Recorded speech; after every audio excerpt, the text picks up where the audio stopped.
Hey guys, tonight we begin with something a little peculiar, a little candlelit, and more than a little awkward.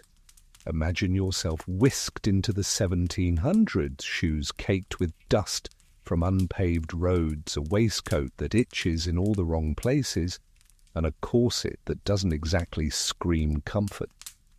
You've just said your vows, and now the town expects you to dive headfirst into the grand mystery of the honeymoon. No, not the tropical getaway, not the champagne on a balcony, but a night under the flicker of colonial lanterns with half the community listening through the floorboards. You probably won't survive this without wishing you had a decent Wi-Fi signal, but still, you're here. So, before you get comfortable, take a moment to like the video and subscribe, but only if you genuinely enjoy what I do here. And if you're listening in bed, drop a quick comment with your location and local time. I like knowing where you're tuning in from, even if it's a sleepless 3 a.m. in Michigan. Now, dim the lights, maybe turn on a fan for that soft background hum, and let's ease into tonight's journey together. You walk into a room that smells faintly of tallow and cider. The candles are stubby, their flames sputtering in the drafty corners. They don't offer that warm Hollywood glow. No, this is the sharp, uneven flicker of beeswax, casting shadows that dance across uneven plaster walls.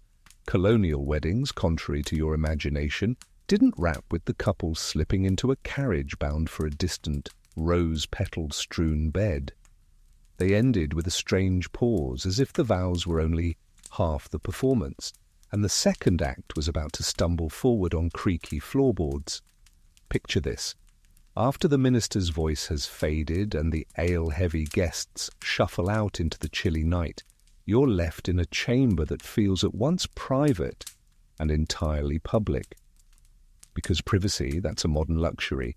Back then, walls were thin, servants were nosy, and family members had no qualms about peeking in to bless the bed. Historians still argue whether such rituals were genuinely spiritual or just veiled excuses for small-town gossip. Your candle glows against the heavy oak bedstead. Some colonies had elaborate traditions. The newlyweds would be led, sometimes literally escorted, into the chamber by relatives who sang bawdy songs while shoving them toward the mattress. A bowl of cider might be placed on the nightstand, not to sip romantically, but to symbolize abundance and fertility.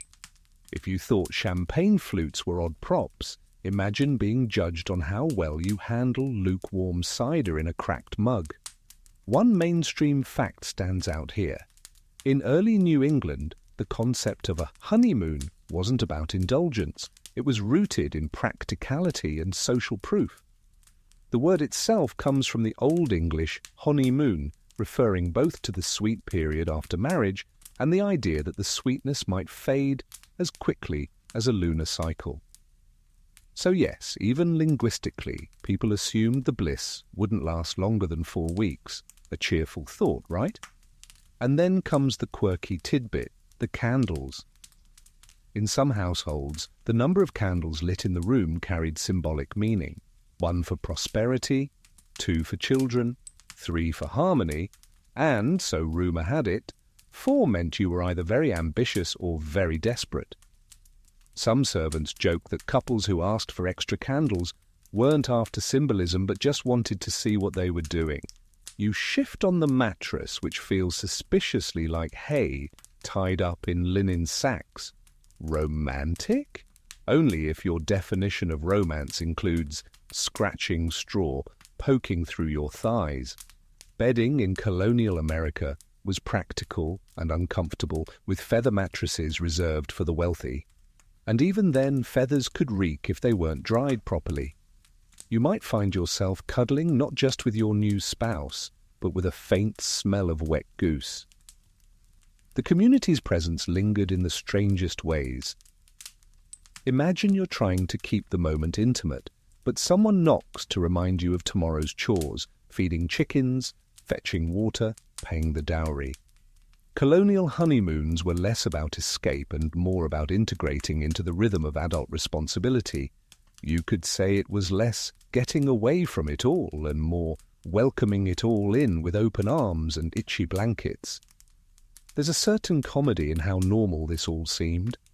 You could joke that while today couples upload filtered photos of tropical sunsets, colonial couples would have uploaded shaky sketches of a candle stub and a jug of cider with the caption, "Living our best life." Of course, no one would have liked or shared it, except maybe the minister, out of obligation. Yet beneath the humour was a real sense of ritual. Communities believed that what happened that first night carried long shadows into the marriage. Some thought spilling cider was a bad omen. Others whispered that blowing out the last candle before dawn meant arguments would plague the household. Were these beliefs true? Historians still argue whether colonists sincerely believed in these omens or if they simply enjoyed telling scary tales to make young couples nervous. And nervous you would be. You'd hear every creak of the floorboards, every muffled laugh in the hallway. The lantern light might dim just as the wind pressed against the shutters, making the whole house groan. There you are, perched on a bed that feels both too small and too exposed, trying to navigate a night that is supposed to mark the start of your future. So as you lie there in your scratchy linen nightshirt, with candlelight flickering against the walls, you feel the mix of anticipation and dread that every colonial bride or groom must have carried. Tomorrow life would be about farming, sewing, or trading. Tonight, though, it was about stepping into a ritual so public that it pretended to be private. You're jolted awake, if you even slept at all, by the uneven rhythm of wooden wheels outside. The honeymoon doesn't pause for exhaustion, it demands movement. Colonial life was nothing if not inconvenient, and your very first days as a couple often meant climbing into a rattling carriage, clinging to the sides as it lurched along muddy ruts. No one promised you satin-lined coaches or perfumed cushions. Instead, picture a boxy wooden contraption with stiff, leather straps for suspension and benches so unforgiving you'd trade half your dowry for a pillow. You huddle close to your new spouse, not just for affection, but for warmth. Roads were rarely roads in the modern sense. They were more like endless scars carved into the landscape, full of roots, stones, and potholes deep enough to swallow your shoes. Horses strained, drivers cursed, and you swayed like laundry on a windy line. It's not exactly a dreamy, romantic getaway. It's more like the first great test of whether you'll laugh through misery together or just argue about who forgot to pack extra blankets. A mainstream fact, travel in colonial America was astonishingly slow. What might take you an hour by car today could swallow up an entire day or more by carriage. Newlyweds heading toward a honeymoon lodge or simply to visit relatives often prepared for weeks on the road. Honeymoon sometimes meant nothing more than the first extended road trip with witnesses. And those witnesses weren't shy. Coachmen, servants, and fellow travellers squeezed into the same space, their chatter and snores filling every pause. Privacy? Forget it. But here's the quirky tidbit. Many couples treated the ride itself as part of the ritual.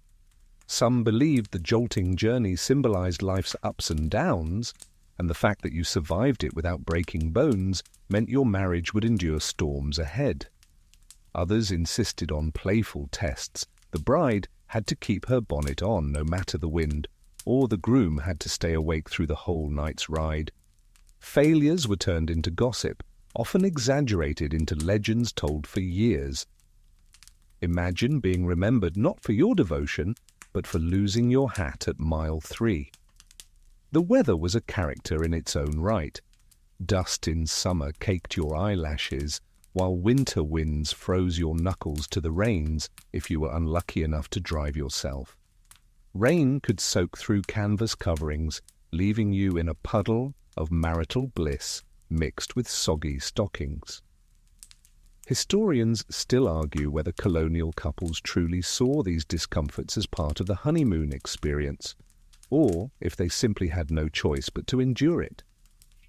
Some letters suggest people found humour in it, others sound like barely disguised cries for help, and the inns you passed weren't always available. In sparsely settled regions, you might sleep in the carriage itself, pulling cloaks over your heads while horses snorted outside.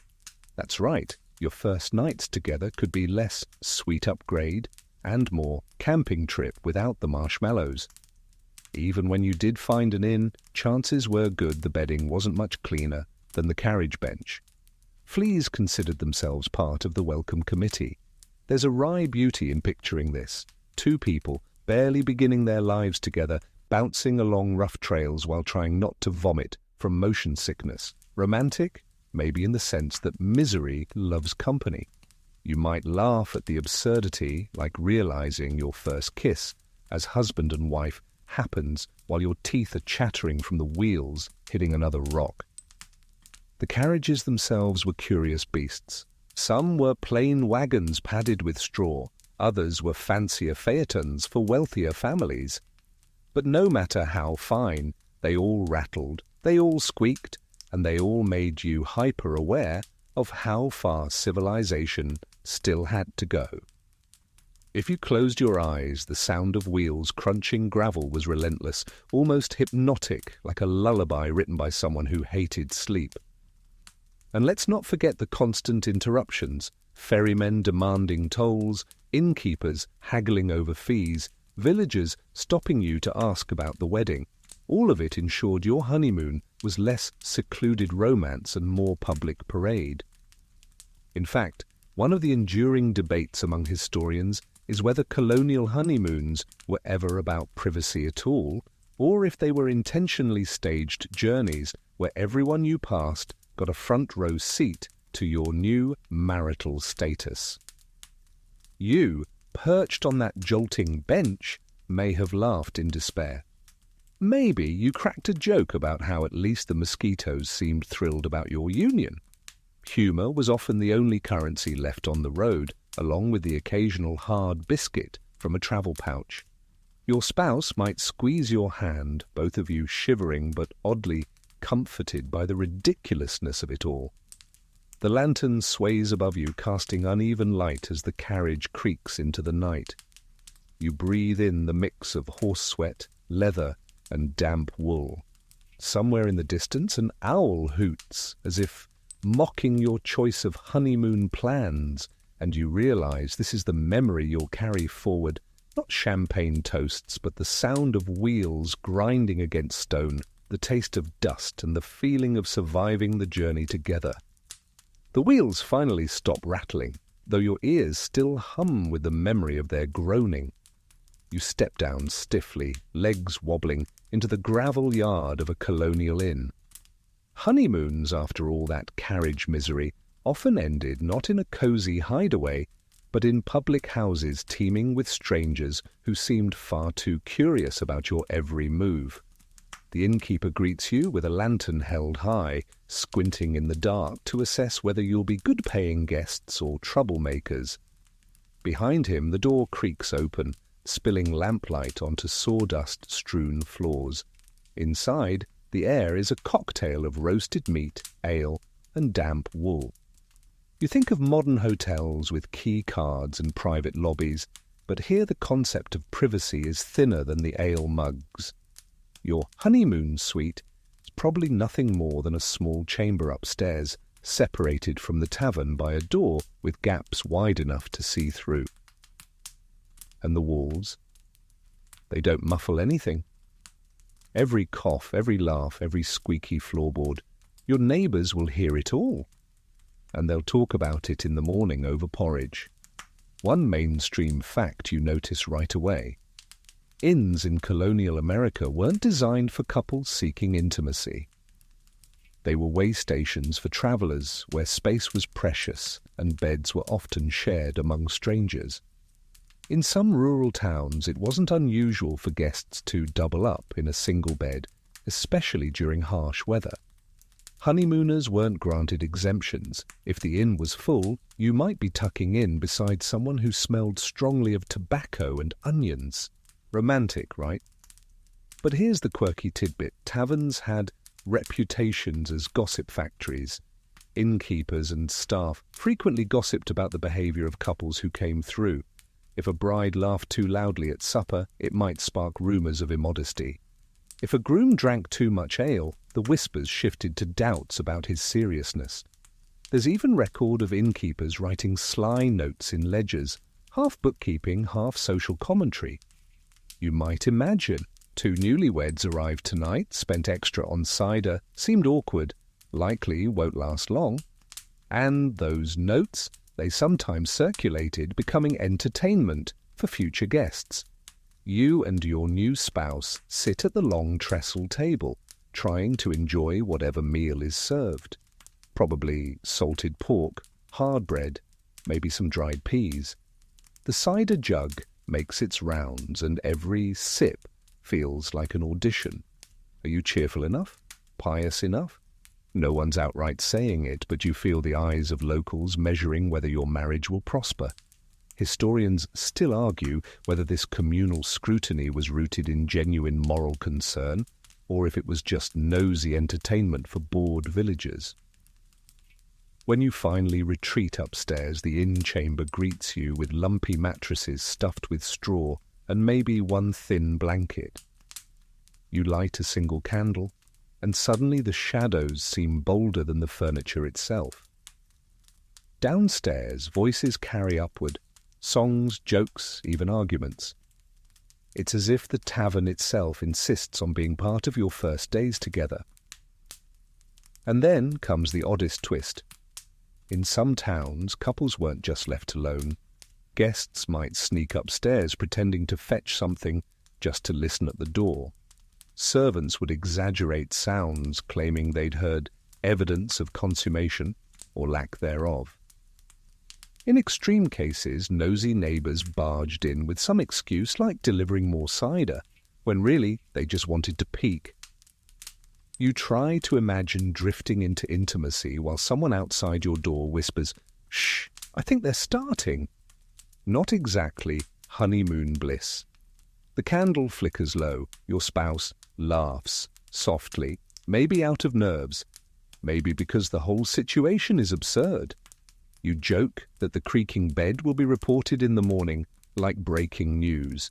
Humour once again becomes survival. After all, when the choice is between blushing or laughing, laughter feels safer, but there's a heavy undertone.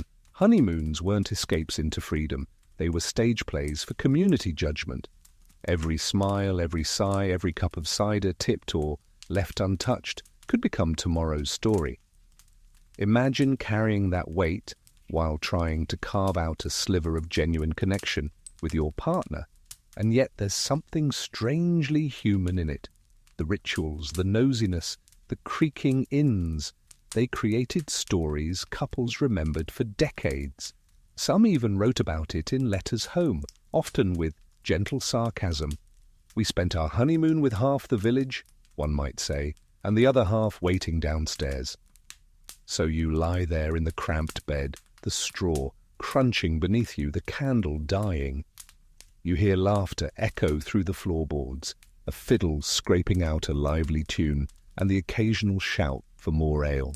Somewhere in that noise is the heartbeat of a community, reminding you that even in your most private beginnings, you are never truly alone. The tavern fades behind you, its laughter and fiddle notes echoing faintly as you move forward, but the noise doesn't leave your ears. It clings like gossip itself, following into the next stage of your so-called honeymoon. By now, the whisper network has already begun. Colonial honeymoons weren't only about what you experienced in the moment, they were also about what everyone else thought you experienced. And those thoughts could stretch, twist, and settle into community folklore before you even finished your journey. One mainstream fact stands steady here. In many colonies, a marriage was considered not just a personal union, but a public contract tied tightly to land, money, and dowries. Everyone had an interest in whether the match worked out, so naturally everyone felt entitled to comment. Picture yourself walking down the muddy street the morning after your wedding, nodding politely at neighbours who already whisper about your spouse's family fortune, or whether the sheep promised in the dowry had actually changed hands. Some even checked ledgers or took note of livestock transfers, making sure the business of marriage matched the romance. And here's the quirky tidbit: gossip about dowries sometimes overshadowed gossip about affection. If a bride brought 10 acres and 2 cows into the marriage, the talk centered less on how radiant she looked at the altar and more on whether those cows were healthy milkers. A lopsided dowry was scandalous fodder. Neighbors might smirk, "He only married her for the land," or "She's trading lace for lumber." It's the colonial version of today's social media snark, everyone commenting on motives without having the full story. You, standing on the porch with your spouse, probably feel the weight of it. Women especially bore the brunt of these conversations. A bride's value was scrutinized through the lens of her dowry, and any mismatch between expectation and delivery became a whispered lesson for others. Historians still argue whether these tales reflected genuine economic anxieties or if they were simply another form of social entertainment in small, gossip-starved communities. Imagine the awkward dinner visits in those early days, relatives stopping by, not just to congratulate you, but to slyly ask about the land grant or to peek at the trunks of linens and silver promised in the contract. They'd glance around your modest chamber, eyes darting to see if your spouse had brought enough to furnish it respectably. You feel like an actor on stage, your marriage treated as public property.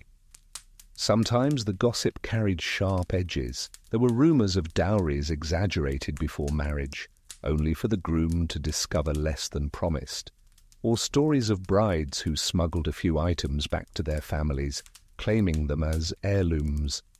A carved chest, a stack of pewter plates, even livestock could become the subject of heated community speculation. If today's tabloids obsess over celebrity divorces, colonial taverns obsessed over missing chickens in a dowry, it's easy to laugh at the absurdity now. You imagine a colonial headline: "Scandal at the mill, bride brings only 1 goose instead of 2. Yet beneath the humor, the tension was real. Property equaled survival, and marriages were often survival strategies disguised as romance. And here you are, lying in bed after another long day, listening to your spouse breathe beside you, knowing tomorrow someone will make a comment about your land, your linens, or your livestock. You might joke with each other about charging admission for the gossip, since everyone seems invested. Maybe you whisper, "If they're going to invent stories, let's make them really outrageous." Humor softens the sting, but part of you also recognizes the unease. Your honeymoon isn't a private sanctuary. It's a negotiation between love and economics, tangled in a web of neighbors' opinions. The candle on your table flickers, and you wonder whether years from now your children will hear these stories retold, reshaped, exaggerated. Perhaps they'll laugh, perhaps they'll roll their eyes. What you know for certain is this: your honeymoon, strange as it feels, is less about what you're doing and more about what people believe you're doing. And belief in a small colonial community is everything. The gossip about dowries doesn't stop swirling, but tonight you find yourself contending with something far stranger. You're not actually alone. In fact, some families insisted on sending a chaperone along, as if your new marriage required a referee. Imagine trudging up to your honeymoon chamber, only to discover that Aunt Prudence has brought her knitting basket and fully intends to sit nearby until she's convinced you'll behave with proper decorum. One mainstream fact?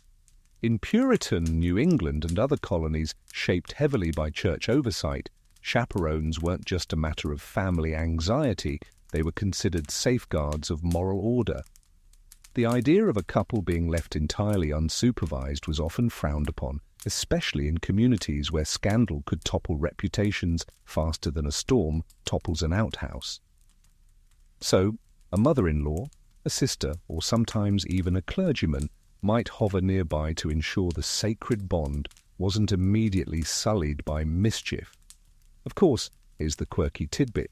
Some chaperones didn't just linger, they actively participated in odd rituals. There are accounts of relatives singing psalms outside the chamber door, or even sprinkling herbs across the threshold as blessings. One tale mentions an old aunt placing garlic under the bed to ward off wicked spirits, a precaution that probably also warded off romance. Another family tradition had chaperones knocking at intervals asking, "Are you well?" which, let's face it, is the least seductive question ever posed in human history. You, lying in bed with your spouse, hear the squeak of a rocking chair just beyond the door. The candle sputters, your spouse sighs, and you both realize this is not the escape you dreamed of. You crack a joke under your breath, something about how you've essentially acquired a third wheel for the honeymoon. Your spouse stifles a laugh, but the sound leaks into the hallway, prompting the chaperone to clear their throat sternly. So much for laughter as intimacy. Historians still argue whether these hovering presences were truly about protection or more about control. Was the community afraid of immorality, or did they simply enjoy keeping young couples under scrutiny? Letters from the period reveal mixed feelings. Some brides expressed comfort in having familiar relatives nearby, while others described it as suffocating. And there's no getting around the absurdity. Imagine trying to build trust with your new spouse while your aunt hums a hymn just a few feet away. Privacy was a luxury in colonial life, and even the most sacred of unions didn't guarantee it. For every whispered promise you make under the covers, there's the faint creak of someone's chair outside, reminding you that intimacy comes with strings attached. The morning doesn't help. At breakfast, the chaperone recounts, loudly, how peacefully you seem to rest, as if they'd been hired as a sleep study technician. Neighbors nod approvingly, interpreting silence as virtue. Meanwhile, you and your spouse exchange a glance that says, "If they only knew." You tuck this memory away, half mortified, half amused. Later, perhaps, you'll retell it as a funny story about how your honeymoon began with a third party knitting socks within earshot. But in the moment it feels like a trial of patience. The candlelight feels dimmer, the mattress scratchier, the air heavier with judgment. And yet something bonds you and your spouse in this shared absurdity. You realize that surviving a colonial honeymoon isn't about escaping into solitude. It's about learning to laugh together through interruptions. If you can find humor in garlic under the bed and Aunt Prudence's midnight humming, maybe you can find humor in everything else life will throw at you. So, as the night stretches on and the chaperone finally dozes in her chair, you whisper jokes into the shadows, carving out a fragile pocket of intimacy amid the scrutiny. It's not glamorous, but it's yours. By now, you've grown used to the sound of whispers outside your door, the rustle of chaperones, and the endless parade of curious eyes. But the strangeness of the colonial honeymoon doesn't stop at supervision or gossip. Tonight, the marriage becomes less about tender beginnings and more about practical paperwork.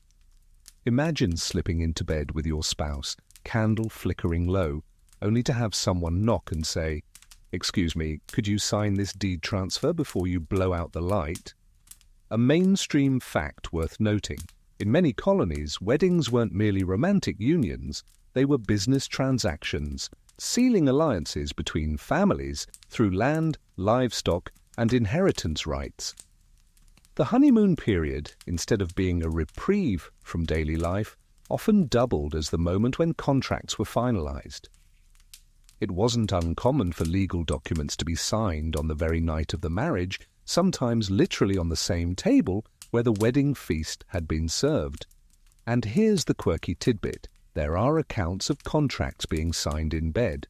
A new couple, still in their wedding clothes or awkward nightshirts, might scratch their names or, if illiterate, make their marks, while relatives or local officials stood nearby with quills and ink. Imagine trying to muster romance while your father-in-law peers over your shoulder, muttering about boundary lines and fence maintenance. If modern couples slip away for champagne, colonial couples were more likely to slip a wax seal onto a parchment. You glance at your spouse across the flickering candlelight, each of you holding a quill, ink blotches on your fingers. You stifle a laugh because the solemnity feels absurd. Instead of whispering about the future in soft tones, you're debating whether the cow promised in the dowry should graze on the east meadow or the west. Privacy, again, is swallowed by practicality. Historians still argue whether couples themselves had much say in these negotiations, or if the honeymoon was merely the stage for elders to finish their bargaining. Some letters suggest young husbands resented the intrusion, while others treated it as natural. After all, survival depended on property, not sentiment. Picture this scene. You've just kissed your new spouse, and before the warmth of that moment settles, a cousin thrusts a rolled parchment between you, insisting, just one more signature. It's hard not to laugh at the idea of romance being interrupted by legalese. You joke softly that maybe your marriage vows should have included for richer, for poorer, for more acreage, or less. And the candle burns lower. The documents are finally sealed, wax cooling into glossy red lumps. Everyone clears the room, satisfied that the transaction is secured. You're left with your spouse, who looks as tired as you feel, both of you realizing your honeymoon has been less about moonlight and more about ledgers. But in that exhaustion lies a peculiar kind of intimacy. You've faced the intrusion of family, the clatter of taverns, the gossip of neighbours, and now the bureaucracy of contracts, and through it all, you've shared glances, laughter, and the occasional sarcastic remark whispered under your breath. If this is the foundation of your life together, maybe it's sturdier than it seems. You lie back on the straw mattress, candle nearly gone, listening to the faint scratching of mice in the walls. Your spouse's hand finds yours, ink-stained fingers intertwining. For once, there are no interruptions, just the knowledge that even amid business and contracts there is a flicker of something real, something not written in parchment, but alive in the dim glow of the candle. The parchments are tucked away, the wax seals hardened, and you might think at last the honeymoon can turn its face toward romance. But not so fast. You've got a belly to fill, and colonial diets don't exactly scream indulgence. Imagine yourself settling into a heavy oak chair across from your spouse while the innkeeper plunks down a platter of salt pork, coarse bread, and a jug of cider that tastes faintly like vinegar left too long in the sun. Welcome to the culinary delights of a colonial honeymoon. One mainstream fact about travel in this era: food options were limited and often repetitive. Salted meats, dried peas, root vegetables, and hardtack were the staples. If you were lucky, you might find some fresh fish or an apple pie baked by a generous innkeeper's wife. But more often than not, the meals were heavy, bland, and designed for survival rather than pleasure. A honeymoon feast of roast goose and sweetmeats was rare, reserved for the wealthiest households. For most couples, the fare was the same as every other day, just served with a little more cider to soften the disappointment. And here's the quirky tidbit: turnips. Yes, turnips. They appear again and again in colonial diet accounts, boiled, mashed, or roasted, often served in such abundance that couples joked about being married to their turnips as much as to each other. One diary entry from the 1700s notes that a groom was so stuffed with turnips on his wedding journey that he scarce had room for merriment. Imagine carrying that complaint into the annals of history. You, lifting your wooden spoon, try to make the best of it. Maybe you tease your spouse about how this salted pork will be remembered as your first romantic dinner. Maybe you both laugh at the way the cider stings your throat, pretending it's fine champagne. Humor, once again, becomes your only seasoning. Historians still argue whether these simple meals carried symbolic meaning, or if they were just the unvarnished reality of colonial scarcity. Some suggest that the plainness of the food mirrored the seriousness of marriage, an austere beginning that reflected a life of labor and discipline. Others believe people simply had no other choice, and any symbolism we see now is hindsight trying to make sense of dull diets. Yet in the midst of it, you discover something oddly comforting. There's intimacy in breaking bread together, even if the bread is hard enough to chip a tooth. You glance at your spouse across the table, both of you chewing dutifully, and you realize the meal is less about taste and more about togetherness. It's the first of many such meals, a preview of shared survival. The inn's common room bustles around you. Servants carry platters, travelers shout for ale, and somewhere a fiddle scrapes out a tune, slightly off-key. You imagine that everyone is watching, though in truth they're probably too busy gossiping about the latest shipment of molasses or a neighbor's runaway cow. Still, you feel the scrutiny and play your part, lifting your mug with a small smile as if toasting the whole room.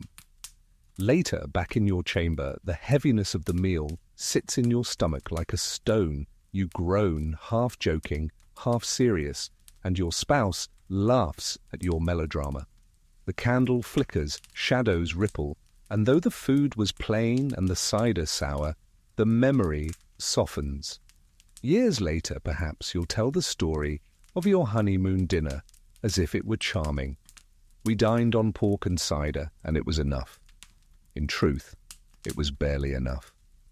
But in that scarcity, you learned your first lesson of marriage. Joy isn't in the menu, it's in the company. The meal sits heavy in your stomach, the cider still burning faintly in your throat. When the next ritual arrives, just when you thought you might have a quiet night, the family, or sometimes the community itself, decides to add one more layer of symbolism. You step into the chamber, candles sputtering, only to find someone has already been there. The bed looks ordinary enough at first, but then you notice it. The sheets sprinkled with grains, herbs, or even drops of holy water. Welcome to the peculiar colonial tradition of ritual bed blessings.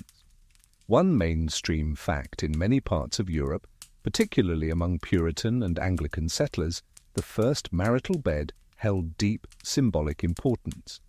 The act of blessing it, through prayer, scripture, or physical tokens, was believed to protect the couple and secure prosperity. These customs carried across the Atlantic, stitched into the fabric of colonial life. Sometimes a minister would perform the blessing before the newlyweds retired. Other times, relatives took it upon themselves to scatter wheat, rye, or corn kernels as symbols of fertility. You probably never imagined grain as a honeymoon accessory, but here it is, crunching faintly beneath your feet. And here's the quirky tidbit: not all blessings were solemn. In some communities, friends and family treated the ritual with a mix of reverence and mischief. Stories tell of brides discovering their sheets stuffed with dried herbs like sage or garlic, not just to ward off evil spirits, but to ward off each other. Garlic under the pillow, for example, was supposed to keep away witches. More practically, it kept away your new spouse with its pungent smell. Imagine trying to lean in for your first kiss while both of you reek like a forgotten stew pot. You sit gingerly on the edge of the bed, brushing away stray grains with your hand. Your spouse raises an eyebrow, perhaps muttering something sarcastic. Nothing says romance like barley in the sheets. You laugh because what else can you do? The candlelight flickers across your faces, and for a moment you feel the absurdity dissolve into something warm. Historians still argue whether colonists sincerely believed in the protective power of these rituals, or if they simply performed them out of habit. Some letters suggest a deep conviction.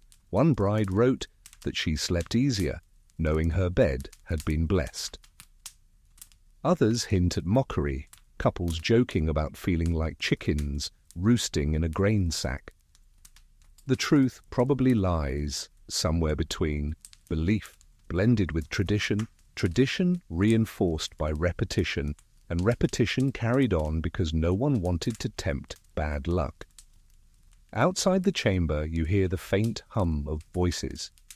Maybe family members are reciting psalms, or perhaps they're whispering jokes about whether you'll scatter the grain yourselves before morning. Privacy, once again, slips away. You're reminded that this bed, this space, isn't entirely yours. It's been claimed, blessed, and observed by others.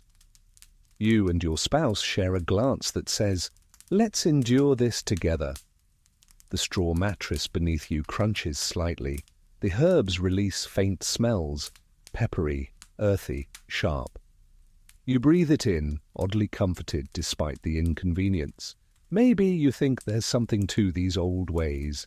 Even if the blessings don't summon prosperity, they remind you that you're part of a long line of marriages, each one awkward, each one finding humor in the meh. You blow out the candle, listening to the faint crackle of grain under the sheets. It's ridiculous, yes, but also oddly reassuring. If love is going to last, maybe it helps to begin with laughter at the absurdity of sleeping in a bed that smells like a herb garden gone rogue. The grains crunch beneath you, the garlic stings your nose, and you think perhaps the strangest rituals are behind you. But dawn brings yet another layer of colonial expectation, one that feels more like a public trial than a private celebration.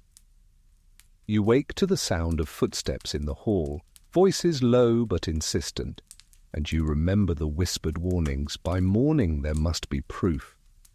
One mainstream fact: in many colonial communities, the consummation of marriage wasn't treated as a purely private matter. It was bound up in legal, religious, and social expectations. The first night wasn't just about intimacy, it was about validation. Families wanted assurance that the union was real, that heirs could follow, that the contract of marriage had been fulfilled in both body and spirit. In some places, there were even legal grounds to challenge or annul a marriage if consummation didn't occur. And here's the quirky tidbit. In certain traditions, evidence was literally inspected. Sheets were sometimes displayed the next morning as proof of virginity lost and fertility assured. Imagine stumbling into daylight, half awake, only to discover that your bedding has become a kind of community bulletin board. If you thought awkward toast speeches were bad, imagine your sheets being paraded as household news. Some accounts suggest neighbors would whisper over laundry lines, trying to glimpse whether the cloth had any telltale signs. Nothing like turning your most private moment into a colonial neighborhood watch. You, lying there in the pale morning light, feel the absurd pressure. The candle is long gone, the herbs scattered, the straw mattress squeaking with every shift. Your spouse looks just as weary, perhaps murmuring, "So much for romance." You laugh nervously because the alternative is sinking into dread. Historians still argue whether such displays were common practice or just occasional extremes exaggerated by gossip. Some scholars believe only wealthier families or especially pious communities bothered with sheet inspections, while others insist it was widespread enough to become a cultural trope. Either way, the fear of scrutiny was real. Couples carried it like a second blanket, heavier than any wool. Breakfast does little to ease the tension. You sit at the long wooden table, porridge steaming in bowls, cider mugs clinking. Eyes flicker toward you, curious, knowing, impatient. Every laugh feels directed at you, every cough a coded comment. You wonder if someone will ask outright, or if the silence will stretch until it breaks into sly remarks. It's hard not to find humour in the ridiculousness. You imagine a modern equivalent, a nosy neighbour live-tweeting your honeymoon, complete with hashtags like "Ishkeek proof or it didn't happen." You joke under your breath that at least in colonial times there weren't smartphones to capture the moment. Your spouse chuckles, and for a brief second the anxiety dissolves into shared amusement, but the scrutiny lingers. The community has invested in your union, and they want assurance. You can feel it in every sideways glance, every too long pause in conversation. And though no one says it aloud, you know the rumours will start, regardless of what happened, or didn't, last night. That's the irony of colonial honeymoons. The truth mattered less than the story people wanted to tell.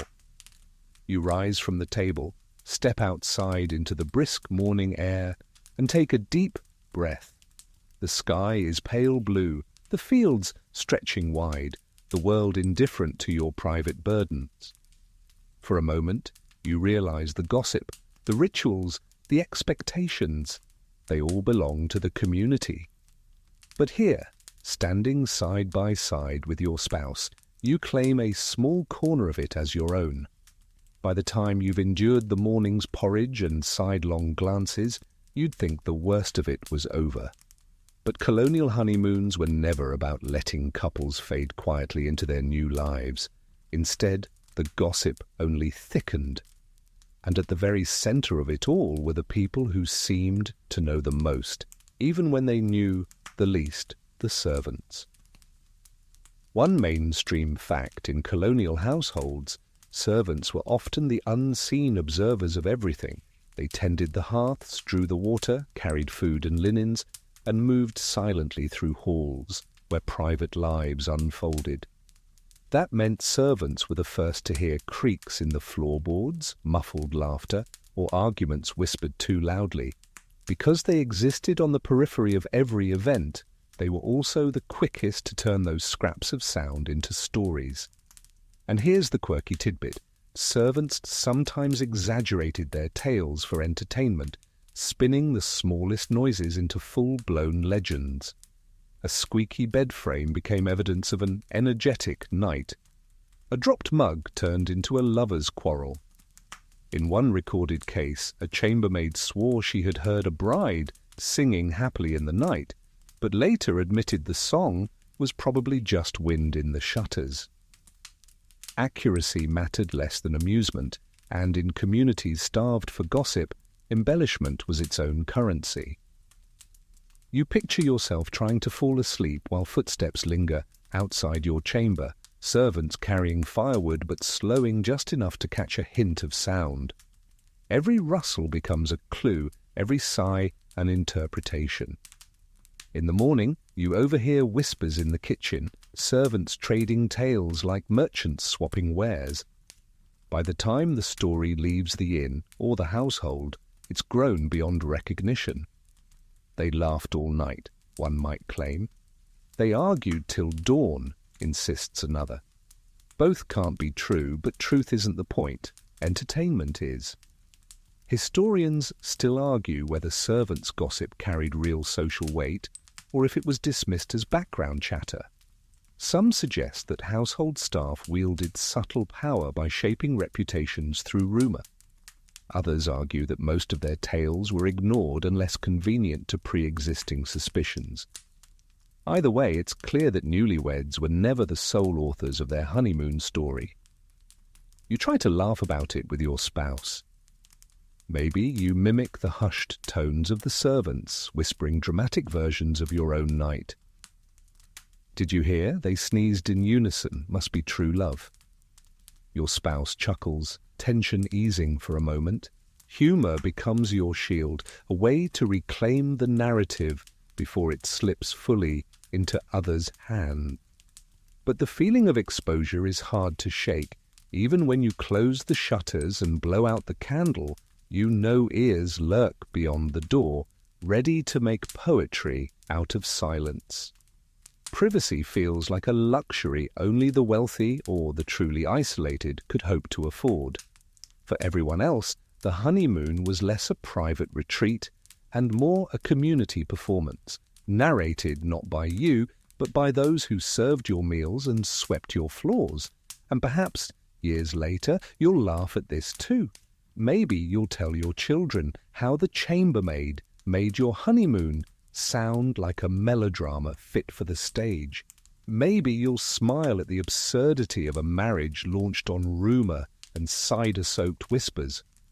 But in the moment, lying on the straw mattress while shadows move in the hall, it feels less like romance and more like surviving the world's nosiest audience. By now you've weathered the nosy servants, the bed blessings, and the endless murmurs about dowries. But colonial honeymoons still had another layer of oddity, one that came wrapped not in gossip or contracts, but in gifts. Forget the glittering jewelry or handwritten love notes you might imagine today.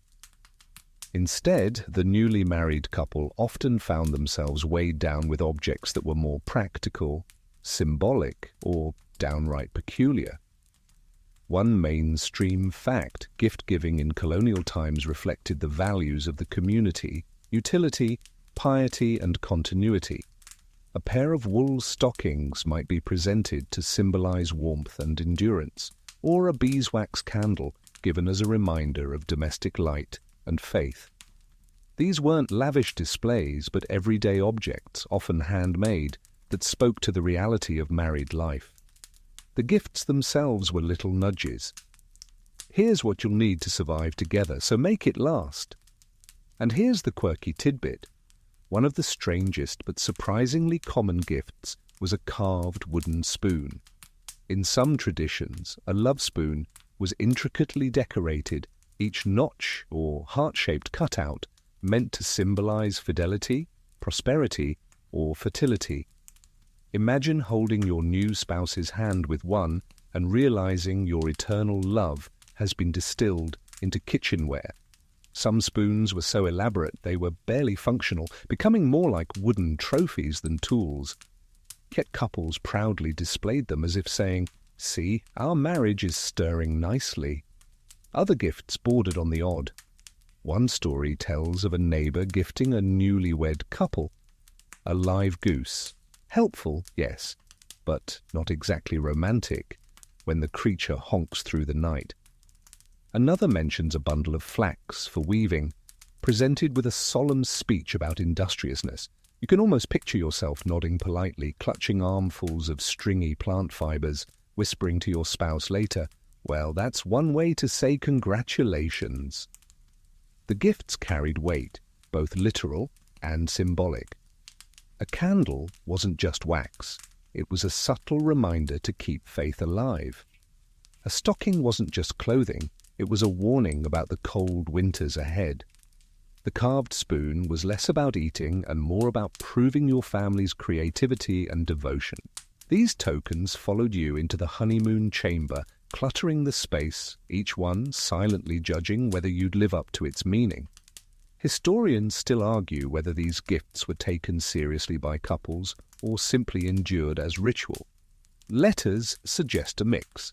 Some brides treasured the items, weaving stories around them, while others confessed to stashing them in trunks never to be seen again. The truth likely fell in between. The gifts mattered in the moment, but over time their significance faded into background objects of daily survival. You and your spouse exchange glances as you unpack yet another candle, another pair of socks, another spoon. You joke softly. "If love doesn't last, at least we'll have enough spoons for the neighbors." Your spouse laughs, and suddenly the weight of expectation feels lighter. These gifts, however odd, are pieces of community, and in their awkwardness lies a kind of warmth. That night, you place the candle on the table, its flame steadier than the tallow stub you used before. Its beeswax glow is softer, sweeter, filling the chamber with a honeyed scent instead of smoke. The carved spoon rests by the window, catching the moonlight, absurd yet oddly comforting. And as you drift into sleep, surrounded by wool stockings, bundles of flax, and the faint honk of the goose in the yard, you realize that even in their strangeness, these gifts tie you to something larger than yourselves. The gifts pile up around you: candles, stockings, a carved spoon, even that stubborn goose honking outside. But some couples went a step further, carrying not only material objects but invisible shields. Colonial honeymoons were often accompanied by charms and remedies meant to ward off bad luck, misfortune, or, more dramatically, evil spirits that supposedly lurked in the night. One mainstream fact: folk medicine and protective charms were woven tightly into everyday colonial life. Even the most pious Puritans, who thundered against superstition from pulpits, often kept small amulets or herbs tucked away just in case. A honeymoon, with its symbolism of beginnings and fertility, seemed especially vulnerable to unseen forces. So couples set off on their journeys with packets of dried herbs, talismans of iron or pewter, and whispered blessings stitched invisibly into their belongings. And here's the quirky tidbit: garlic wasn't only sprinkled near beds during blessings, it was sometimes worn. Imagine fastening a clove of garlic into your pocket lining or tucking it beneath your pillow as a charm against spirits. If that wasn't pungent enough, other remedies included carrying a pouch of dried rue, wearing a scrap of red cloth against the evil eye, or hiding a piece of iron under the mattress to repel witches. Some brides even carried sprigs of rosemary or lavender, not just for fragrance but for protection. You laugh now, but lying on a straw mattress with mice scurrying nearby, the idea of extra protection might not feel so foolish. You picture yourself on the road again, carriage jolting along, your spouse clutching a small pouch of herbs tied with twine. Each bump makes the bundle release faint aromas, sharp, earthy, oddly reassuring. When you reach for your spouse's hand, your fingers brush against the pouch as if you're holding both love and superstition in your grasp. Historians still argue whether these charms were rooted in true belief or whether they were simply traditions performed out of habit. Some diaries reveal brides confessing they slept sounder, knowing garlic or rosemary was nearby. Others mock the practice, noting with dry humour that the herbs did little to stop fleas from biting or mice from chewing through blankets.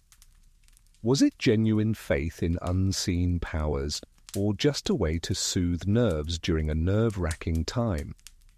The debate lingers, much like the scent of garlic. At night, the ritual continues. You blow out the beeswax candle gifted by a neighbour, slip beneath the scratchy linen sheets and feel the lump of iron hidden at the foot of the bed. Your spouse chuckles, whispering, "Do you feel safer now?" You answer, half serious, half amused, "If nothing else, I feel heavier." The absurdity of it all draws out quiet laughter, softening the edges of superstition. There's comfort in knowing you're part of a chain of tradition. Couples before you scattered herbs, tucked charms under pillows, and whispered protective words. Couples after you will do the same. The specifics may fade: garlic replaced by lavender sachets, iron charms replaced by saint medals, but the impulse remains: to guard love in its most fragile beginning. So you drift to sleep, the room tinged with rosemary, garlic, and the faint metallic smell of iron. Shadows stretch across the walls, but you no longer feel watched. Instead, you feel wrapped in a curious mix of faith, fear, and laughter. It's not romantic in the way you once imagined, but it is deeply, strangely human. The garlic lingers in the air, the rosemary scratches faintly against the windowsill, and you begin to think you've adjusted to all the oddities. But then the journey demands movement again. Colonial honeymoons weren't about lounging for days in one place. They often meant continuing onward, visiting relatives or reaching some distant homestead. And that meant rivers, broad, cold, unpredictable rivers that had to be crossed. One mainstream fact: Ferries were the lifeline of colonial America. Bridges were rare outside major towns, so newlyweds often depended on ferrymen to get them across rivers. These crossings weren't just practical, they were also communal theatres, since ferrymen were notorious for cracking jokes and teasing couples as they wobbled aboard. To be ferried across water in your wedding clothes was to endure both the rocking of the boat and the ribbing of strangers. And here's the quirky tidbit. Some ferrymen had stockpiles of jokes reserved especially for honeymooners. They'd deliberately rock the boat, grinning as brides clutched their skirts and grooms steadied their hats. Stories survive of ferrymen shouting things like, "Hold on to each other tight, best practice you'll get for marriage," or asking if the groom wanted to pay double to ensure a smoother ride. The jokes weren't subtle, but then again, neither was the sight of a nervous young couple trying not to tumble into a muddy river. You picture yourself stepping onto the rough planks, the water sloshing darkly below. Your spouse clutches your arm, eyes wide as the ferryman smirks knowingly. He nudges the boat just a little too hard, and you stagger, nearly losing balance.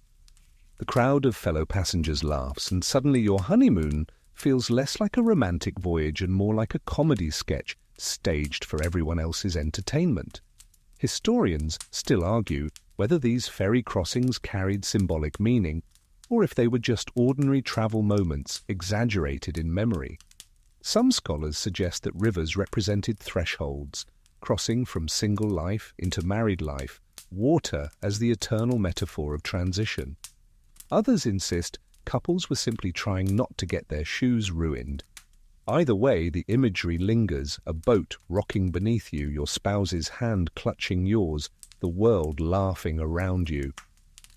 And the river itself isn't kind. The spray hits your face, cold and briny. The oars creak, the ropes groan, and the ferryman whistles off key, adding insult to wet injury. Your spouse mutters under their breath about charging him extra to keep quiet, and you stifle a laugh. In moments like this, humour is the only way to keep nerves from fraying. The boat finally scrapes against the far bank, and you step onto the muddy shore, skirts splattered, boots slick. You look back at the ferryman, who tips his hat with exaggerated flourish, already preparing a new joke for the next couple. You sigh, shake your head, and link arms with your spouse. The river is behind you, but the memory clings. Your honeymoon, marked by the laughter of strangers and the slap of water against wood. And maybe, years from now, you'll retell it as a fond story. We nearly toppled into the Hudson, but at least we learned early how to hold on to each other. In the absurd theatre of colonial honeymoons, even rivers became part of the script.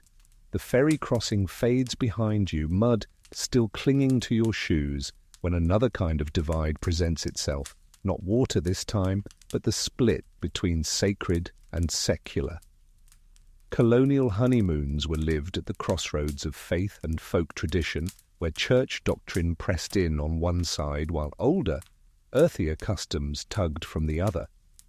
You, caught in the middle, had to navigate both. One mainstream fact: in Puritan and Anglican colonies, marriage was considered a covenant under God. Ministers reminded couples that their union was not simply personal, but sacred, binding them not only to each other, but to the community's moral fabric. Honeymoon nights, therefore, often began with prayer, scripture reading, or blessings pronounced over the bed. Some couples knelt together before retiring, whispering psalms while candles burned low. To skip these practices risked whispers that your marriage was frivolous or, worse, cursed from the start.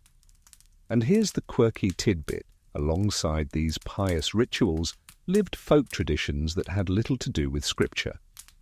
In some households, relatives placed an egg under the marriage bed to ensure fertility, or tied red ribbons to the bedposts to ward off jealous spirits. One particularly strange custom involved scattering ashes at the threshold, supposedly so the couple's footsteps would leave sin outside. Imagine walking carefully over a dusty grey line, muttering a prayer, while also dodging superstitions about spilling the egg. It's like trying to juggle two playbooks written in entirely different languages. You picture yourself kneeling awkwardly in your chamber, candlelight flickering, your spouse reciting verses softly. Outside the door, however, you hear relatives chuckling as they sneak herbs into your shoes or balance a ribbon above the lintel. Faith demands solemnity. Folk tradition insists on mischief. You're left somewhere in between, torn between reverence and stifled laughter. Historians still argue whether couples took these overlapping rituals seriously or if they quietly rolled their eyes while going through the motions. Some diaries describe brides feeling genuinely comforted by scripture before bed, while others reveal grooms joking that the ashes only made a mess on their stockings.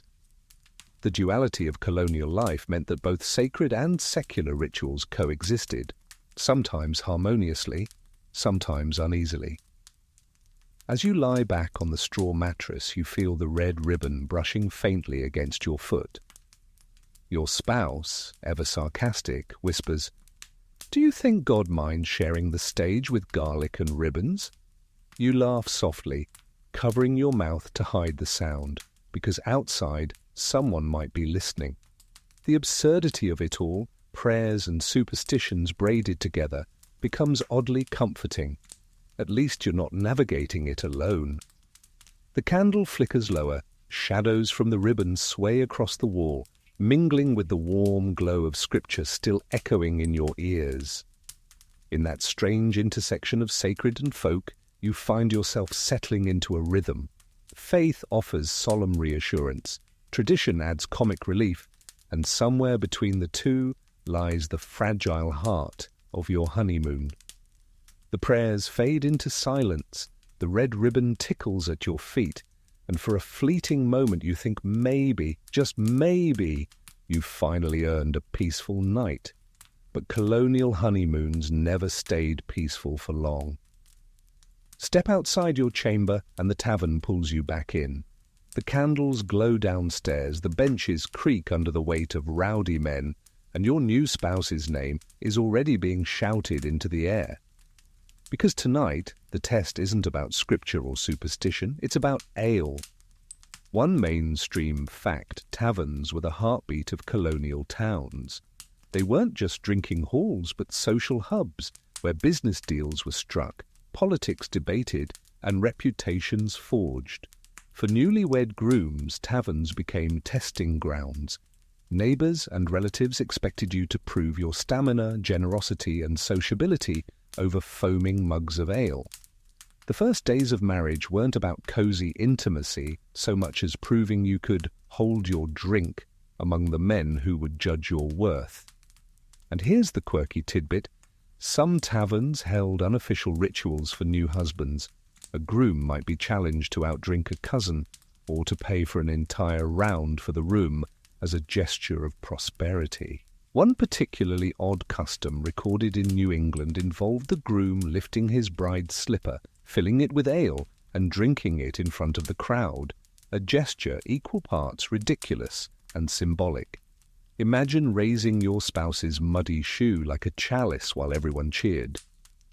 If that doesn't make you long for sparkling champagne flutes, nothing will.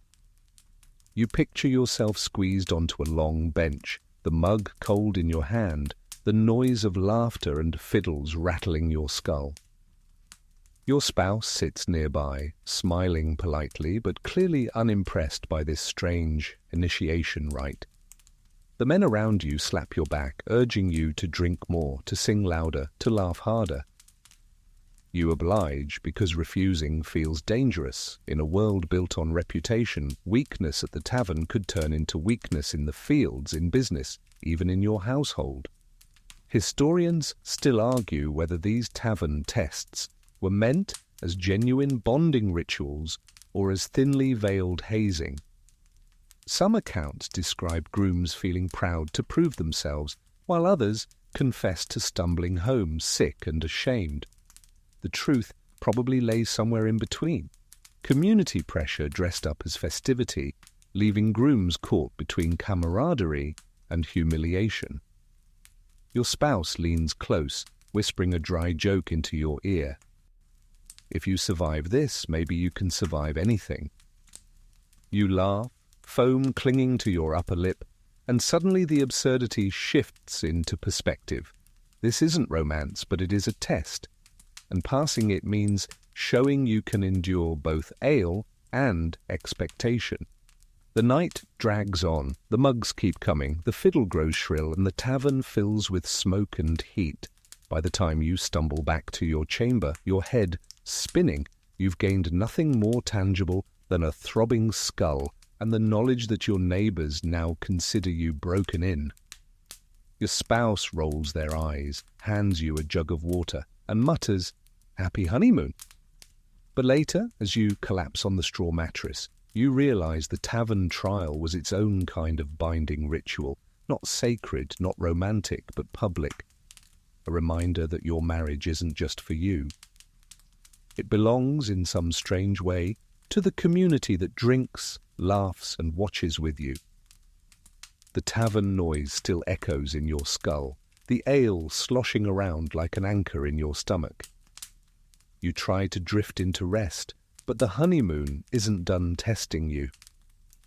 Dawn creeps in with its pale grey light, and suddenly you're reminded of yet another colonial expectation. Not only must you prove yourself in the tavern, you must also prove your union in writing. Letters home, awkward, earnest, and sometimes unintentionally hilarious, were part of the ritual. One mainstream fact: colonial correspondence was central to maintaining family and community ties. Newlyweds were expected to write letters soon after marriage, reporting not just on their health, but on the state of their relationship. Parents and relatives demanded reassurance that the union was strong, the dowry secure, and the couple adjusting well. In an era where news travelled slower than a horse's trot, these letters were lifeline, and sometimes surveillance tools. And here's the quirky tidbit. Some couples actually wrote these letters together, composing joint accounts of their honeymoon that read more like stage plays than intimate updates. "We are most happily united," a bride might write, while the groom added a line about the comfort of their lodgings, even if both of them were secretly miserable on a straw mattress. In one preserved letter, a husband boasted about the warmth of the hearth, only for his wife to scribble in the margin that the chimney smoked badly. Their relatives must have chuckled at the contrast. You imagine yourself hunched over a wooden table, quill scratching, ink blotting the page. Your spouse leans over your shoulder, suggesting phrases like, "Our spirits are high," while you mutter under your breath about fleas. The candle burns low as you debate how honest to be, because no one really wants to hear about your indigestion from turnips or your neighbour's goose honking all night. Instead, you craft polite fiction, a colonial version of posting curated photos, a highlight reel in ink. Historians still argue whether these letters were sincere reflections or merely performances designed to reassure.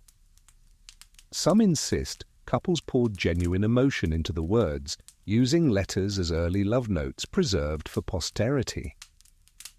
Others believe the letters were stiff, formulaic, and more about appearances than affection. The truth, as always, likely lays somewhere in the middle, sincere feelings tucked awkwardly between reports about the weather and the state of the livestock. You glance at your spouse as you seal the letter with wax.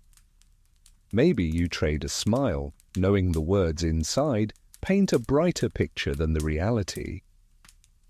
"We should have mentioned the garlic under the bed," your spouse jokes, and you laugh, imagining your mother's reaction to that detail. The humour lightens the burden, turning obligation into a private game. Later, as the letter makes its way by courier or passing traveller, you lie back in your chamber and sigh. The world beyond these walls will soon read about your joyful beginnings, never knowing the reality of ale trials, bed blessings, or nosy servants. And perhaps that's the odd gift of colonial honeymoons. They become stories twice over, once in lived experience and once again in the version carefully written for others. You close your eyes, ink still smudged on your fingers, comforted by the thought that at least in this letter you had a hand in shaping the tale. The letter is sealed, the wax cooling, and you think perhaps the story is now yours to control. But colonial honeymoons had a way of reminding you that no narrative ever truly belonged to you alone. Before you can enjoy the quiet, the neighbours arrive, bright-eyed, nosy, and far too early. One mainstream fact in many colonial towns, privacy was virtually non-existent. Communities operated like extended families, with neighbours treating each other's business as common property. A newly married couple was a novelty, and the honeymoon chamber became a source of irresistible curiosity. It wasn't unusual for neighbours to drop by uninvited, offering congratulations while their eyes scanned every corner for clues about how the couple was settling in. And here's the quirky tidbit. In some places, neighbours actually barged in at dawn to stage what they called checking rituals. They would knock loudly, or sometimes not at all, storming into the chamber with laughter, fiddles, or shouts. Their goal wasn't merely to intrude, it was to make noise, tease, and remind the couple that their marriage was a public event, not a private retreat. Some accounts describe neighbours dragging the couple out of bed and parading them around the room like prize livestock. Others tell of pots banged together outside windows until the couple emerged bleary-eyed and embarrassed. You picture yourself rubbing sleep from your eyes as the door bursts open, neighbours carrying baskets of bread, jugs of cider, and far too much cheer for this early in the day. Your spouse pulls the blanket higher, groaning, while someone jokes, "Well, how did you sleep?" The question hangs heavy, not just casual curiosity, but a loaded inquiry everyone pretends is innocent. Historians still argue whether these dawn intrusions were acts of genuine goodwill or just excuses for nosiness. Some scholars frame them as communal bonding rituals, where the couple's integration into society was celebrated through laughter. Others see them as invasive spectacles reflecting the community's obsession with controlling private life. Either way, the effect was the same. The honeymoon was once again transformed into theatre. You and your spouse exchange weary glances, then plaster on polite smiles. Maybe you whisper sarcastically, "Shall we sell tickets next time?" The joke helps you survive the onslaught. Neighbours chatter about your dowry, your future children, the way your hair looked at the altar. Someone insists on examining the carved spoon gift as if it holds mystical insight into your happiness. The room fills with voices, heat, and the faint smell of bread and ale. And just as quickly as they arrive, they leave, off to spread their impressions across the village. You lie back on the mattress, staring at the ceiling, the silence now deafening. Your spouse sighs, mutters something about moving to a mountain top, and you laugh despite yourself. In that laughter you discover another truth about colonial honeymoons. Survival required humour, patience, and a willingness to turn invasion into absurdity. Because if you can endure neighbours barging into your chamber at dawn, perhaps you can endure anything else life throws your way. The neighbours have barely cleared out, their laughter still echoing in the yard, when you realise there's no end to the public theatre of your honeymoon. Because tonight, another ritual awaits, one that might be the loudest, rowdiest, and most intrusive of them all. The bedding. One mainstream fact. Across both Europe and the colonies, bedding rituals were a widespread custom, where entire communities, or at least extended families, escorted the bride and groom to bed. It wasn't a quiet affair. Guests sang bawdy songs, played instruments, and sometimes physically pushed the couple under the covers. In some traditions, clergy or elders even offered prayers at the bedside before withdrawing, leaving the couple in the awkward silence that followed. It blurred the line between blessing and spectacle, turning the honeymoon into a performance staged before an eager audience. And here's the quirky tidbit. In certain towns, the bedding ritual came with props. Guests tossed shoes at the bed, claiming it brought fertility. Others poured cider near the mattress as a toast, or perhaps just to make mischief. One account from a colonial diary mentions villagers marching into the chamber with a fiddle and a drum, playing until the bride hid under the blanket in laughter or mortification. Imagine being serenaded not by violins but by off-key shouts and pots banged together. You picture yourself in the candle-lit room, spouse by your side, as half the village crowds in, cheeks red from drink. Someone insists on adjusting the sheets for luck, while another demands a kiss as proof of affection. The air smells of ale, sweat, and roasted meat, and the laughter is relentless. Your cheeks burn, your spouse squeezes your hand, and you both realize that privacy is nothing more than a distant dream. Historians still argue whether couples found comfort in these rituals as signs of community support, or whether they dreaded them as humiliating intrusions. Some letters describe the bedding as joyful, full of laughter and warmth. Others hint at resentment, with grooms writing of undue mockery and brides confessing their wish to disappear. The truth likely depended on the crowd, the couple's temperament, and how much cider had been consumed. You, caught in the middle, try to laugh. Perhaps you crack a joke about charging a cover fee for admission. Maybe you pull the blanket high and wave like royalty from your makeshift throne. The humor helps, turning embarrassment into something survivable. Your spouse whispers something witty into your ear, and suddenly the absurdity becomes almost bearable. Finally, the crowd thins. One by one, neighbors and relatives retreat, still chuckling, leaving behind only the faint smell of spilled cider and the echo of off-key songs. You lie back in the straw mattress, the room finally quiet, candle guttering low. Your spouse exhales, muttering, "If this is marriage, at least we'll never be bored." And as you close your eyes, you realize that in the oddest way, these rituals, annoying, loud, invasive, have forged something stronger. Together you've survived the community's laughter, the bedding's chaos, and the endless scrutiny. Maybe that's the strange gift of colonial honeymoons. Intimacy not in solitude, but in shared endurance. The echoes of the bedding ritual still ring in your ears, pots clanging in memory, neighbors' laughter refusing to fade. You and your spouse might think the ordeal is finished, but the colonial honeymoon has one more surprise waiting. Tonight, instead of fiddles and cider, you're asked to gather quietly with family for prayer. Because in many households, a honeymoon wasn't sealed by noise but by scripture.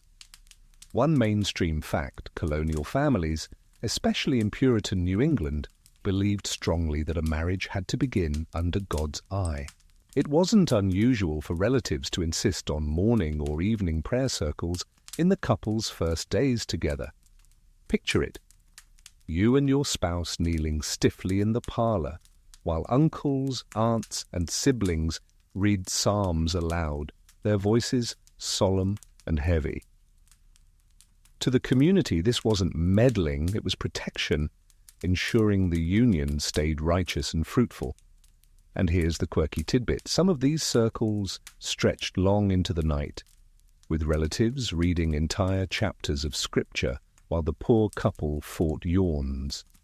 One bride later recalled that she nearly fell asleep mid-prayer, her new husband nudging her awake as her head began to droop. In another household, an elderly aunt insisted on reading the Song of Solomon aloud, blushing furiously at its passionate imagery while the newlyweds sat in silent mortification. Imagine your family chanting verses about love as you sit there, wishing desperately for the ground to swallow you whole. You picture yourself seated on a hard wooden chair, candlelight trembling across faces lined with piety. Your spouse shifts beside you, fingers twitching against yours, as the droning rhythm of scripture fills the room. Someone clears their throat dramatically, launching into yet another passage. You murmur an amen, trying to sound sincere while suppressing the giggle rising in your chest. Historians still argue whether these prayer circles were cherished moments of blessing or stifling intrusions. Some letters describe couples feeling genuinely comforted, as though wrapped in spiritual armor for the trials of marriage. Others hint at resentment, with grooms confessing to slipping outside for air while prayers droned on. The truth is likely both, comfort for some, endurance for others. And yet, even in the stiffness of the ritual, humor sneaks in. Your spouse leans close, whispering, "Do you think God accepts prayers delivered half asleep?" You nearly laugh out loud, covering it with a cough. The absurdity of being serenaded by scripture after enduring a bedding parade makes the moment surreal. But it also makes it yours. At last, the candles are snuffed, the prayers concluded, and relatives shuffle away with nods of approval. You and your spouse retreat to your chamber, both sighing in relief. The straw mattress welcomes you back, scratchy but familiar. You whisper to each other about the oddness of it all. Garlic under the bed, ale in a slipper, neighbours barging in, and now scripture recited like a lullaby. And as the darkness folds around you, you find comfort in the pattern. Every intrusion, every ritual, every awkward prayer is another piece of the strange mosaic that is your honeymoon. Not private, not quiet, but woven together with community, faith, and the kind of humor that keeps you sane. The prayers end, the relatives drift back to their homes, and silence finally settles like a heavy quilt. But even in this brief calm, your honeymoon delivers another reality check, one that scuttles across the floor, burrows into the mattress, and nibbles at your toes. Privacy you might survive. Pests, on the other hand, are unavoidable. One mainstream fact: colonial homes and inns teemed with creatures we'd find intolerable today. Fleas were nearly universal, carried in straw bedding, on livestock, and in the seams of woolen clothes, lurked in linens, while mice and rats claimed every dark corner. Even wealthy households struggled to keep pests at bay. For newlyweds, this meant that the honeymoon bed was less a sanctuary and more a shared dormitory. Straw mattress, scratchy sheets, and a chorus of squeaks and bites. And here's the quirky tidbit. Some couples turn these infestations into jokes. Letters survive where brides joked about company in their bed, meaning not relatives this time, but fleas. One groom wrote wryly that his wife took to scratching more than sleeping on their first night. In some households, cats were even placed in the room intentionally, not as pets, but as pest control. Imagine trying to kindle romance while a determined cat launches itself at a mouse in the corner. You picture yourself lying in the dim light, your spouse beside you, when suddenly something scurries across the floorboards. You both freeze. A faint squeak echoes, then the quick patter of tiny claws. Your spouse groans, pulling the blanket higher, muttering, "We should have invited the cat instead of the neighbors." You laugh because what else can you do? Colonial honeymoons weren't just invaded by people, they were invaded by nature itself. Historians still argue whether pests were treated as simple annoyances or genuine threats. Fleas, after all, could carry disease, and lice were nearly impossible to banish entirely. Some scholars suggest newlyweds simply accepted these creatures as part of life, while others believe they caused more anxiety than records admit. Either way, it's safe to say no couple escaped completely. The smell of tallow and cider fills the chamber, mingling with the faint, musky odour of mice. You shift on the mattress, straw crunching beneath you, and feel a flea bite your ankle, Your spouse slaps at the sheets, grumbling under their breath. The situation is absurd, but also strangely bonding. Nothing says welcome to marriage quite like laughing together while scratching at flea bites. Eventually exhaustion wins. You both drift into a fitful sleep punctuated by squeaks, scratches, and the occasional thud of a cat leaping after prey. In the morning, you'll joke about the pests as if they were fellow guests at your honeymoon, uninvited, persistent, and impossible to ignore. And perhaps that's the lesson hidden here. Love doesn't grow in perfect silence or spotless comfort. It grows in the shared glances, the whispered jokes, the way you endure fleas and mice together. In colonial honeymoons, intimacy wasn't found in the absence of irritations, but in the way you laughed through them. The scratching of mice fades into the background, fleas still nipping at your ankles when someone cheerfully suggests a change of scenery. Because if you thought honeymoons were all drafty rooms and nosy neighbours, think again. Some couples were whisked or dragged off to one of the era's favourite destinations, Sulphur Springs.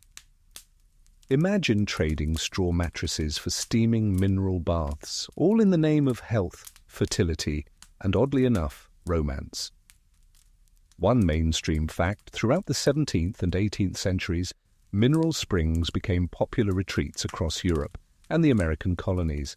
People believed that bathing in or drinking sulphurous waters could cure ailments, boost fertility, and cleanse the body of sin.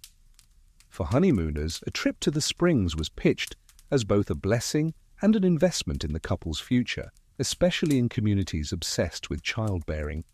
Colonial spas weren't glamorous resorts, but rustic camps built around bubbling pools that smelled faintly, or sometimes strongly, of rotten eggs. And here's the quirky tidbit. Some couples were encouraged to drink the sulphur water. Diaries mention brides grimacing as they sipped from wooden cups, while grooms boasted about swallowing entire mugs in one go. The taste was famously awful, described as metallic, bitter, and eggy. One groom joked that his wife's first true display of loyalty was pretending not to gag after drinking it. If champagne toasts marked modern honeymoons, sulphur gulps were the colonial equivalent, less bubbly, far smellier. You picture yourself arriving at the springs, carriage wheels crunching on gravel, the air already pungent with sulphur. Couples mill about in awkward groups, some dipping their toes in the pools, others clutching cups of steaming water. The scene feels more like a strange health retreat than a romantic getaway. You and your spouse exchange a glance that says, "If we survive this, fleas weren't so bad after all." Historians still argue whether these spa trips were genuine attempts at health or just fashionable fads imported from Europe. Some records emphasize the medical theories of the time, sulphur as purifier, warmth as fertility booster. Others suggest the springs were as much about socializing as healing, a place to see and be seen, to prove you were embracing modern science alongside tradition. The ritual unfolds. You strip to your linen shift, step gingerly into the warm, cloudy water, and feel heat seep into your aching muscles. For a moment, the journey, the gossip, the fleas, all of it melts away. You sigh, leaning back, eyes closing. Then someone nearby slurps loudly from their sulphur cup, and the spell breaks. You open your eyes, chuckle softly, and remind yourself that this is still colonial life. No quiet moment lasts long. Later, you and your spouse sit by the fire, drying off, the smell of sulphur clinging stubbornly to your skin.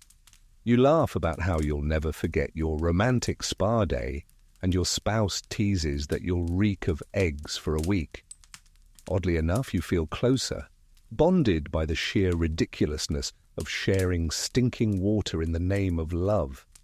In a way, the sulphur springs symbolize the colonial honeymoon itself. Awkward, smelly, slightly humiliating, but remembered for a lifetime. Not glamorous, not private, but unforgettable all the same. The The sulphur still clings to your skin, its eggy tang following you like an unwanted perfume. You'd think nothing could be stranger than sipping rotten egg water in the name of fertility, but colonial honeymoons held yet another layer of complexity. The quiet but undeniable influence of indigenous customs. Though European settlers often dismissed or even condemned native practices publicly, in private they borrowed, adapted, and absorbed them into their own rituals, including those that shaped honeymoons. One mainstream fact: contact between settlers and native peoples wasn't just about trade in furs or land disputes, it also involved a steady trickle of cultural exchange. Colonists sometimes incorporated native medicinal practices into daily life, particularly when it came to fertility and health. Honeymooning couples anxious about securing a lineage were quick to adopt anything rumoured to aid childbearing or protect unions, even if it contradicted their own religious teachings. And here's the quirky tidbit. Some settlers quietly took to carrying native-made charms or adopting rituals they'd heard whispered in villages. Sachets of tobacco were tucked under pillows to ensure harmony. Couples bathed in rivers at dawn, imitating purification rites they had observed. There are even hints in colonial records that certain herbs, like sweetgrass or cedar, were burned near the honeymoon bed, a practice borrowed from native smudging ceremonies. Of course, the settlers rarely admitted this openly. In public, they condemned pagan practices, while in private, they clung to them with hope. You imagine yourself standing at the edge of a river, dawn mist curling low, your spouse shivering beside you. A neighbour mutters about the old ways being dangerous, but hands you a bundle of cedar all the same. You light it carefully, smoke rising into the pale sky, the scent sharp and clean compared to the sulphur you endured the day before. For a moment, you feel as though you're stepping into a space larger than yourself, where boundaries blur and survival means listening to those who know the land better than you ever will. Historians still argue whether these borrowings were acts of respect, desperation, or simply convenience. Some scholars emphasize that colonists were pragmatic. They used what worked, even if they ridiculed it publicly. Others suggest there was a quiet reverence at play, a recognition that indigenous knowledge carried wisdom settlers couldn't deny. The truth, as usual, was tangled, admiration mixed with appropriation, necessity cloaked in secrecy. You and your spouse return from the riverside, cedar smoke clinging to your clothes. Neighbours pretend not to notice, though you catch sly glances, whispers. You exchange a look with your spouse, part guilty, part amused. Maybe you joke, "If this works, we'll name our first cow Cedar." The laughter breaks the tension, turning the ritual into another shared absurdity. That night, as you crawl beneath the scratchy sheets, the faint scent of cedar still lingers. It's gentler than garlic, cleaner than sulphur, and somehow more comforting than either. You realize your honeymoon is a patchwork of traditions: European, native, sacred, secular, practical, ridiculous. And maybe that's the heart of it. Survival isn't about clinging to one set of rules, but weaving together whatever scraps the world offers.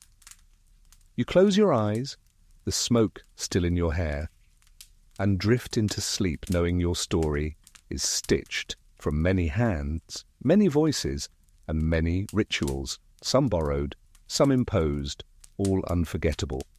The cedar smoke fades, leaving only a faint memory in your clothes when the weather itself decides to take command of your honeymoon. Colonial life was ruled by seasons, and whether you were travelling by carriage, staying in a draughty inn, or tucked into your new home, nature had the final word. Rain, snow, or summer storms could turn a tender week into a trial of endurance. One mainstream fact: colonial roads were notoriously vulnerable to weather. A heavy rain could wash out entire stretches of dirt paths, stranding travellers for days. snow piled high enough to trap families inside their cabins, forcing them to burn precious firewood. Flooded rivers might delay ferries, leaving honeymooners huddled at the bank, waiting miserably with dripping cloaks. Travel wasn't just inconvenient, it could be dangerous, and couples quickly learned that their romantic escape might be dictated entirely by the skies. And here's the quirky tidbit. Stranded couples often became the subject of gossip long before they returned.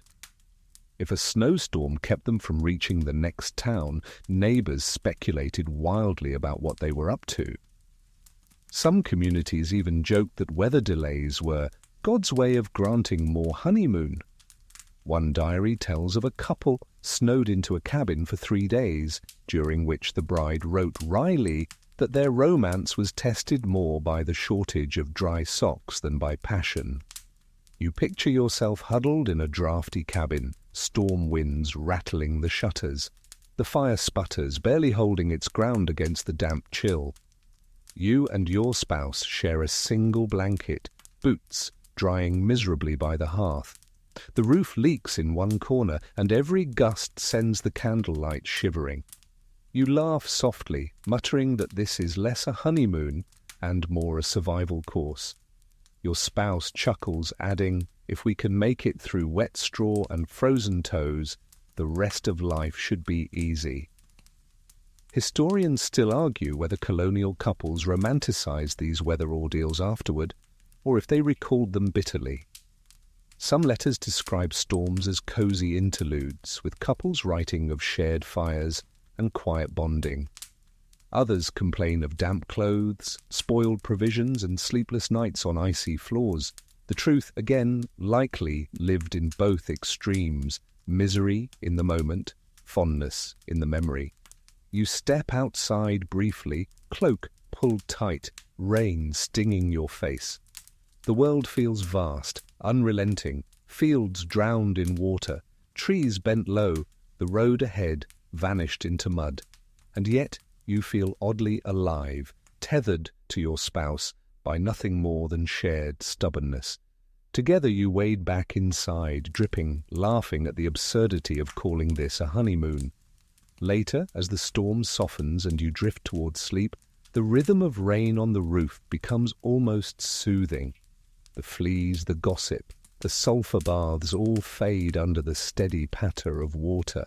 In its own way, the storm has given you what no ritual has yet managed, a fragile sense of solitude, a reminder that even in the harshest weather, you face it side by side. The rain finally tapers off, the cabin air heavy with damp straw and smoke, when you realize that weather isn't the only invisible force shaping your honeymoon. As night falls, relatives whisper reminders of the strangest set of rules yet, superstitions about what you should not do on the bridal night. If herbs and garlic were meant to invite blessings, then these odd customs were meant to keep calamity at bay. One mainstream fact across Europe and in the American colonies, marriage superstitions lingered stubbornly, passed down even in households that prided themselves on piety. Many were rooted in fears of witchcraft, ill fortune, or the devil's interference in new unions. Colonial couples often felt obligated to obey these rules, not necessarily because they believed them, but because ignoring them risked gossip if misfortune followed.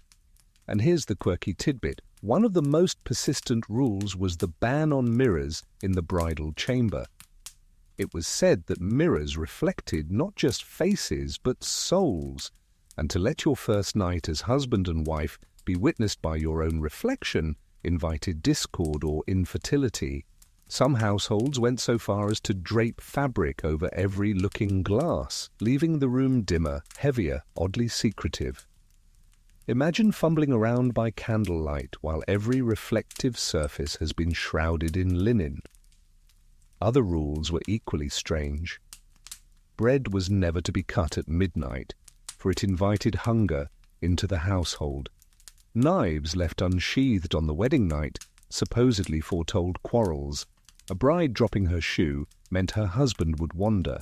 A groom leaving the bed first meant the wife would rule the household. You picture yourself tiptoeing around the room, terrified of knocking over a knife or misplacing your shoe, while your spouse mutters sarcastically, "So we're basically living in a rulebook tonight." Historians still argue whether colonists genuinely feared these omens or if the superstition survived mostly as entertainment. Stories to laugh about later, like children daring each other with ghost tales. Some diaries show brides mocking the rules, while others confess to lying awake, terrified of making a mistake. The debate lingers, like the shadows cast by covered mirrors. You sit on the edge of the bed, candle flickering, staring at the linen draped across the glass. Your spouse joins you, bread untouched on the table, shoes carefully lined at the door. The silence feels heavy, ridiculous. Finally, you crack a joke.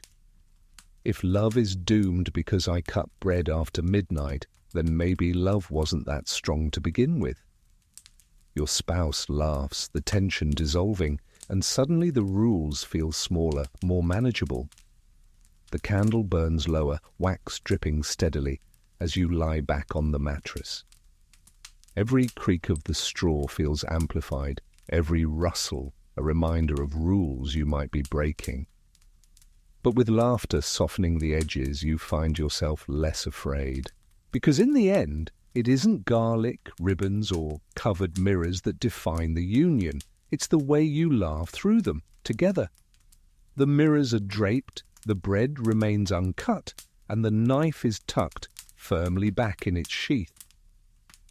You think you've mastered the colonial rulebook of omens, but then you overhear yet another round of debate the next morning. This time, not from relatives, but from scholars themselves. For as much as communities loved their rituals, the very idea of a honeymoon was, and still is, contested. One mainstream fact, the concept of a honeymoon, as we know it today, an intentional escape for a new couple, didn't exist in the same way in colonial times. Some historians argue that the word honeymoon was used more as a metaphor than a literal practice, referring to the brief sweetness of early marriage before daily labor took over. Others claim it described specific customs, such as the Moon of Mead, a month-long period in which couples drank honeyed wine to encourage fertility. By the 18th century, the term was floating around but not consistently tied to any single ritual. And here's the quirky tidbit. Some scholars suggest the colonial honeymoon was less about romance and more about strategic absence. Newlyweds might leave their home for a short while, not to celebrate, but to avoid the relentless pranks, teasing, or bedding rituals inflicted by neighbors.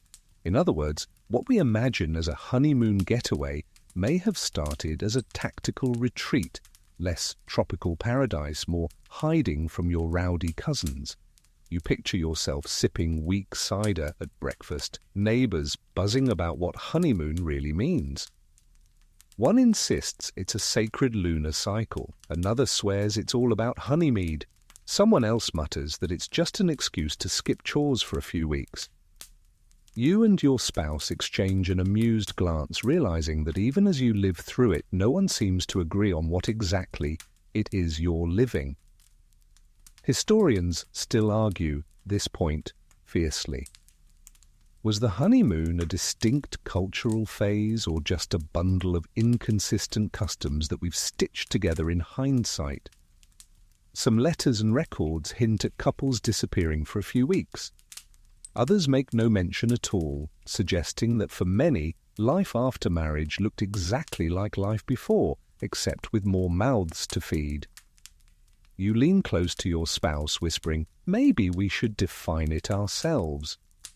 The joke makes you both laugh because, in truth, every ritual so far, from garlic to cider mugs to sulfur baths, has felt more like a test than a celebration. If the honeymoon is whatever people say it is, then maybe it's also whatever you two decide it should be. As the day stretches on, you find a strange comfort in the uncertainty. Whether scholars call it a ritual, a phase, or a myth, your honeymoon has taken on its own reality, full of noise, superstition, laughter, and exhaustion. You sit by the hearth that evening, watching sparks fly up the chimney, and realize that in a way, the debate itself is part of the story. Your honeymoon is at once everything people claim and none of it, a shifting legend shaped by gossip, tradition, and your own small jokes whispered in the dark. The debates about meanings swirl around you like smoke from the hearth, but just when you think you might settle into your own definition of a honeymoon, reality intrudes with brutal speed. Because in the colonies, marriage wasn't always followed by a season of leisure or even a week of respite. Sometimes it was followed by separation. One mainstream fact: colonial husbands often shouldered work that carried them far from home, trade voyages, military duties, or journeys to manage distant property. In seaport towns especially, it wasn't uncommon for a groom to wed and then depart within days for a voyage that might last months. The new bride remained behind, managing a household she had barely stepped into. In farming communities, the distances weren't always oceans, but work still pulled couples apart: logging camps, seasonal labor, or trading expeditions into the wilderness. And here's the quirky tidbit. Some letters reveal brides joking bitterly that their husbands were married more to the sea than to me. One account describes a groom leaving on a whaling ship the very morning after his wedding feast. His bride left, holding a half-finished embroidery sampler that read, "Forever joined." The irony wasn't lost on her. Imagine spending your honeymoon, not in your husband's company, but writing him letters that might not reach him for months, if at all. You picture yourself standing at the dock, the salty wind tugging at your cloak, watching your new spouse step onto a creaking ship. The gulls cry overhead, the ropes strain, and within minutes the vessel is pulling away. Your fingers still smell faintly of cedar and garlic from honeymoon rituals, yet here you are, already waving goodbye. The neighbours cluster behind you, offering sympathy that sounds more like gossip. A fine husband, but always at sea. Historians still argue whether these separations were accepted as inevitable or resented as cruel interruptions of new unions. Some scholars suggest that colonial communities valued duty above intimacy. Marriage was meant to anchor households, not indulge romance. Others point to diaries where brides poured out frustration, their loneliness palpable in every line. The truth, as always, was mixed. Some endured separation stoically, others resented it bitterly, many simply had no choice. Back in your chamber, the bed feels larger and colder. The carved spoon on the windowsill, once ridiculous, now feels poignant, a reminder of a bond that exists even across miles of ocean. You sit by the fire, embroidering initials into linen, listening to the house creak in the wind. The rituals of garlic and sulphur seem absurd compared to this emptiness. What good are charms when the person they're meant to protect has already gone? And yet you find resilience. You joke to yourself, softly, that at least the fleas will keep you company. You laugh at the ridiculousness because humour is the only shield left, and in that laughter you discover a strange kind of strength, the same strength that carried countless colonial brides through long months of waiting. Your honeymoon, fractured by duty, becomes something else entirely, a lesson in absence, a reminder that love in the colonies wasn't measured by uninterrupted presence, but by the ability to endure distance, uncertainty, and the relentless pull of the world beyond your door. The emptiness of separation lingers, but when reunions came, or when couples managed to stay together from the start, colonial honeymoons often turned toward tokens, keepsakes, and tangible reminders of that fragile beginning. Love, in an age of straw mattresses and sulphur water, often had to be stitched, carved, or braided into something that could endure beyond the awkward days of cider and garlic. One mainstream fact: colonial households placed enormous value on keepsakes, particularly handmade ones. Newlyweds often exchanged small tokens to mark their union, Embroidered samplers with initials, lockets carrying a scrap of hair, or stitched handkerchiefs with sentimental verses. These weren't just romantic gestures, they served as proof of devotion and stability in communities that measured worth through both affection and productivity. And here's the quirky tidbit. Some of the most beloved tokens were hair braids. A bride might weave strands of her hair into a locket or ribbon, gifting it to her husband before he departed on a journey. One recorded example shows a groom carrying a tiny braid of his wife's hair, wrapped in beeswax to protect it on sea voyages. Imagine pulling that out months later in a damp cabin, the smell of tar and salt all around, holding the closest thing you had to your spouse's presence. You picture yourself seated by the hearth, candlelight bright on the sampler in your lap. You stitch carefully, initials, a date, maybe even a crooked heart. Your spouse leaning nearby, teasing that your letters look more like chicken scratches. You laugh, but you keep stitching because you know this small cloth will live longer than the turnip stew or the sulphur baths. It's something that can be passed down, proof that your honeymoon existed beyond gossip and fleas. Historians still argue whether these tokens carried deep emotional weight or if they were simply practical markers of family history. Some suggest samplers were more about training women in household skills than about romance. Others point to diary entries where keepsakes were described with heartfelt tenderness, treasured until they frayed away. The debate lingers, much like the stitched letters themselves. You place the finished sampler on the table beside the carved spoon and beeswax candle. Together they form a strange little shrine to your honeymoon, practical, awkward, yet undeniably yours. Your spouse contributes too, maybe a lock of hair tied with ribbon or a rough carving of your initials into the window frame. Neither of you has gold or jewels, but you have these humble tokens, and they carry more weight than silver. Later, as you prepare for sleep, you tuck the sampler into a chest, the hair braid into a locket, and the spoon back on the sill. These objects are flimsy, yet they anchor you.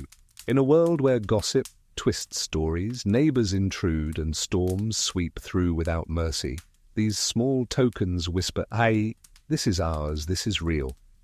And years from now, perhaps your children will point to the sampler, laugh at its crooked stitches, and ask about the honeymoon. You'll smile, remembering garlic, fleas, sulphur water, and laughter, and say, "It wasn't pretty, but it was ours." The sampler rests in its chest, the carved spoon still perched by the window, and for a moment you feel the honeymoon might finally settle into something quiet. Yet colonial life had a way of exposing what people preferred to hide. Not every marriage began with joy, and sometimes those awkward rituals and noisy blessings masked something darker, whispered regrets. One mainstream fact: many colonial marriages were arranged less for affection and more for survival, alliances of land, labor, or social standing. Brides and grooms often entered their union with little knowledge of each other, and the honeymoon became the first true test of compatibility.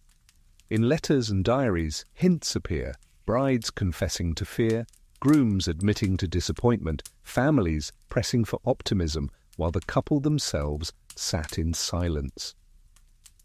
And here's the quirky tidbit. In some towns, rumors of unhappy brides leaked out within days, often through servants or neighbors. One chambermaid wrote mockingly of a bride who cried herself to sleep the first 3 nights. Another record mentions a groom who joked at the tavern that his new wife preferred her dowry cows to his company. These little cracks spread fast, turning private doubts into public theatre before the couple even found their footing. You picture yourself staring at the candle flame, your spouse beside you, both of you too tired to laugh at the absurdity tonight. The rituals, the garlic, the sulphur baths, they suddenly feel less charming and more suffocating. Maybe you mutter something half-joking, "If this is the start, I dread the middle." Your spouse doesn't laugh, and the silence that follows is heavier than any flea bite or storm wind. Historians still argue whether these regrets were common or simply exaggerated by gossip. Some insist most couples settled into affection, their early doubts smoothed by routine. Others point to letters filled with melancholy, suggesting more brides and grooms quietly dreaded their marriages than records admit. The truth likely lived in the shadows, whispered sighs at candlelight, never meant for the official histories. And yet, even in regret, humour sometimes survived. One bride confessed in a letter that she prayed her husband's snoring was a temporary trial from God. Another groom admitted he loved his wife as much as a man may love a woman who keeps goats indoors. You can almost hear the sarcasm, the attempt to turn dread into something tolerable. You lie back on the straw mattress, the candle guttering low. Your spouse breathes beside you, and you can't quite tell whether it's affection or distance you feel. The ceiling creaks, a mouse scurries, and the garlic smell still lingers faintly from earlier blessings. For the first time, the honeymoon feels not just absurd, but uncertain, and maybe that too is part of the story. Colonial honeymoons weren't always sweet beginnings. Sometimes they were awkward prologues to long, complicated lives. But even in that uncertainty, you realize there's resilience. You whisper a small joke into the dark, something about trading the carved spoon for a happier fate. Your spouse exhales a laugh, soft but real, and suddenly the regret lightens, if only for a moment.